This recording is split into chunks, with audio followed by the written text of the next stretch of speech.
Hello and welcome to the Daily Dunc Shot brought to you by Ray Brandt Infinity. I'm Jeff Duncan, columnist with NOLA.com and the Times-Picayune. Welcome back to the program.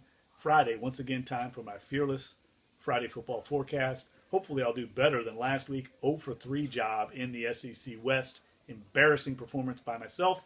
So I'm going to get back in the black this week. I've learned a lesson. Pick the home team, Duncan. Pick the home team. Okay, let's look at the first weekend of action. The first slate of action in college football.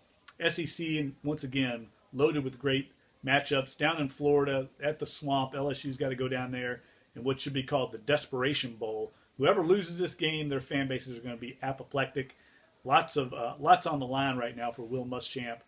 His job security in Gainesville is very tenuous. He's escaped with wins against Kentucky and Tennessee, and I think he's going to escape with another close win this week because I don't have any confidence right now in LSU. I think they're fighting themselves.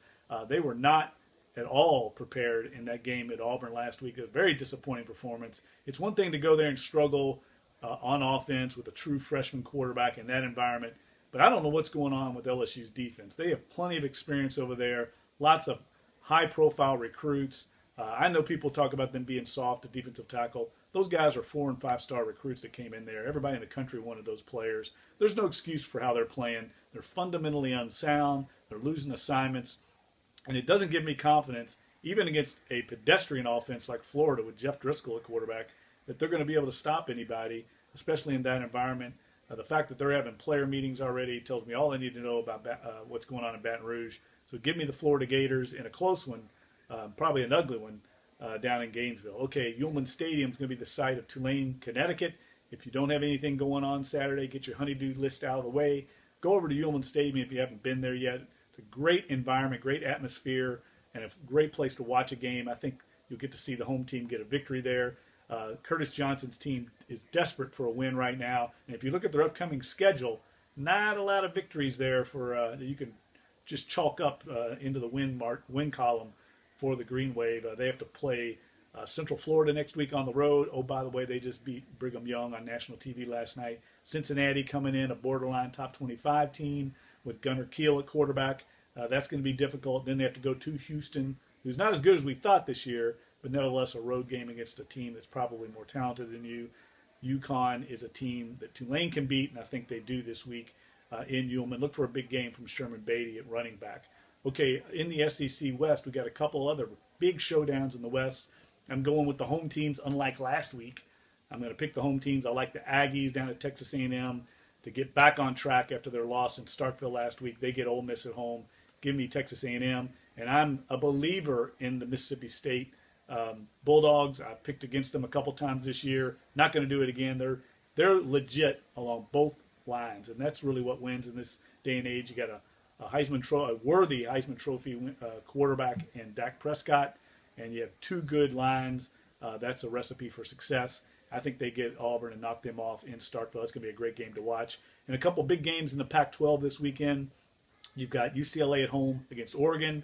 Jim Elmore Jr. Gets a win there. In my opinion, they're 2.5-point underdogs. I think Oregon is really struggling right now offensively for some reason. And I like UCLA. They're going to be all in on that game. And give me Rich Rod and the Arizona Wildcats coming off that big upset of Oregon last week. They get Southern Cal at home this week. They're underdogs. I like Arizona. That environment's going to be great. And I think Rich Rod's team gets a big victory there. Okay, on to the NFL. The Saints off this week. They were going to rest up, try and get their act together, and hopefully get some of their players healthy. They need Jimmy Graham back. They can't afford to lose his playmaking ability on offense. Whether he's back or not for Detroit next week remains to be seen. That's a big if. But nevertheless, let's look around at some games that are interesting on the rest of the schedule. I like Philadelphia at home. They're playing Sunday night against the New York Giants. The Giants I completely was off on this year. I thought they were going to be one of the worst teams in the NFC. They've really put it together under Tom Coughlin. They seem to have Ben McAdoo's offensive system down now. They're really struggling in preseason with it. But I think Eli Manning has got it figured out, and the offensive line has got it figured out. So they're playing much better in New York, but I don't think they're playing well enough to go into Philly and knock off the Eagles, fresh off their first loss of the season in San Francisco. I like Philadelphia in what should be a great environment there for an NFC East showdown. So give me the Eagles -3. And, hey, I've been touting the Browns now for 2 years, and they're finally starting to validate my belief in them. They're 2-2. They had a big comeback win last week. I know it was against the Tennessee Titans. I know Tennessee's not very good, has quarterback issues. But anytime you come back from 24 points down the road in the NFL, it's impressive. And they've got a little mojo working right now with Brian Hoyer, and they get the arch rival Pittsburgh Steelers at home. The AFC North is a battle right now. Every team in the division is competitive, and I think the Browns know they have to get this win if they want to be in the mix for the rest of the season. They're 1.5-point favorites against the Steelers. I think they win the game pretty handily. Not impressed with what's going on in Pittsburgh. They're struggling right now. They've had some injuries, but I like Cleveland to win this game in Cleveland and go to 3-2. Who would think that in the preseason when everybody was talking about the Johnny Manziel show in Cleveland? All right, the Cleveland Browns 3-2. Hopefully after this weekend with a big win against the Steelers. And that's it for the Dunc Shot this week. Everybody have a great weekend. Enjoy the beautiful weather in New Orleans, and I'll see you again right here at NOLA.com on Monday. Take care.